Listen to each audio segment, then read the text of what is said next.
Hi mga karag-karag! Welcome back to my vlog. Isang maulan na umaga sa inyong lahat mula dito sa Lasak City. Walay kuryente. Tumakbo ako dito sa may sakahan para makahanap ng signal para makipagchismisan ako sa inyo. Sayang kasi yung pangkabuhayan showcase ni Kuragan, diba? At pang dog food ni Karag-karag. Todo ko na to mga karag-karag, kaya nakisilong ako dito sa payag sa aming kapitbahay. O diba? Grabe, very vokid kaayo. As in feel mo talaga yung fresh air, yung tahimik at walang stress na bitaw sa sa buhay, yung ganitong pamumuhay na love it. Kahit dami kang problema sa buhay ba, love it pa rin. At love it nga mga karag-karag. Nako, pinag-uusapan ngayon ang Binibining Pilipinas 2024. Bakit nawala daw yung kinang? Hindi talaga masyadong maingay sa social media, hindi pinag-uusapan. Kahit yung mga kandidatang lumalaban ngayon, hindi rin masyadong kilala sa mga ibang beauty pageant lovers na mga chismosa. Kahit ako na certified chismosa. Ang kilala ko lang kandidata doon mga karag-karag si Martinez at saka si Cherelle. Na kung saan nakita ko yung performance ni Cherelle ba, ay in fairness, grabe kumabog si Inday. Diba plakado kayo ang iyang pasarila mga karag-karag, ang linis. Kasi under siya ng kagandahang florist, diba? Ay, iba talaga. Iba talagang mag-mold ang kagandahang florist at ang Binibining Pilipinas, bitaw. Talagang queenly kaayo. Bigaon kay si Cherelle mga karag-karag. Ang laki ng kanyang pinagbago. In fairness sa mga nakarang pageant na pinagsalihan niya para lang putyo-putyo, sa taon na to sa Binibining Pilipinas, ibang Cherelle yung nakikita ko. Diba?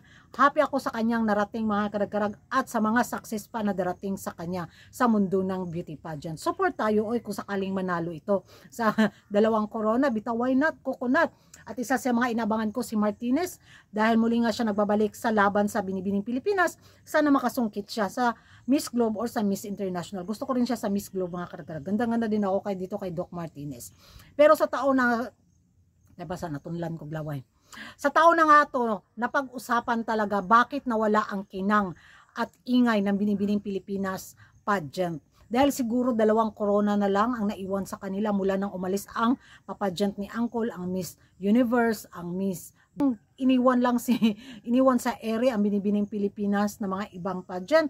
Pero in fairness naman, kahit dalawang corona na lang yung natira sa Binibining Pilipinas, bonggalicious kaayo ang premyo. Milyonarya ka diretso pag makadaog ka. Sali na Kuragan. Diba? Kasi 1 milyon yung premyo sa manalong kandidata sa corona. Ay, ang sarap. Ay, yun. Taplak na yun. Ito yung premyo. Siguro sa sunod na taon ang daming sulputan ng mga kandidatang lalaban sa dalawang corona na to. Bigla milyonarya ka ba naman? Why not coconut? Practical, diba? At isa sa mga napahanga ako ngayon sa ginawang improvement ng Binibining Pilipinas Organization, yung pakurunan niya. Pakurunan nila ba? Goodbye plastic na ba? Hello na talaga sa totoong mga pakurunan nito. Happy ako mga karag-karag kasi kahit naman papano, nakinig naman siguro ang Binibining Pilipinas Organization sa mga hanas at banat na mga ibang beauty pageant lovers sa social media na dapat mag-level up din. Sayang yung mga beauty queen nilang pinalaban dito sa mga international pageant kung hindi man lang mabigyan ng magandang corona sa national pageant. Good job, Aranetas. So, ewan ko sa inyo mga karag-karag kung ano yung magiging reaction nyo sa level up ngayon na ginawa ng Binibining Pilipinas, pati yung pa-stage nila in fairness may buhay na, may mga na dugo at hemoglobin na sa pa-stage ng Binibining Pilipinas. Sana man din yung camera angle, di ta malipong, di po tama kabuhion ba na, So, yan ang mga karag-karag, ang mga latest na mga chika na pinag-uusapan ngayon ng mga active na mga chismosa sa social media. Ano yung magiging reaction ninyo sa level up na ginawa ng Binibining Pilipinas sa pakorona, sa premyo at sa pa-stage?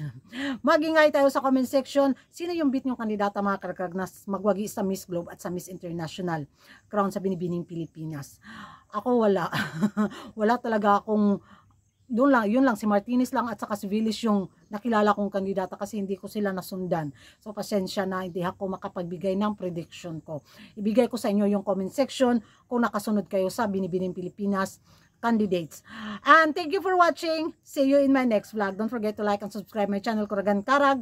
Ang babae lagi nagkarag-karag. And bye.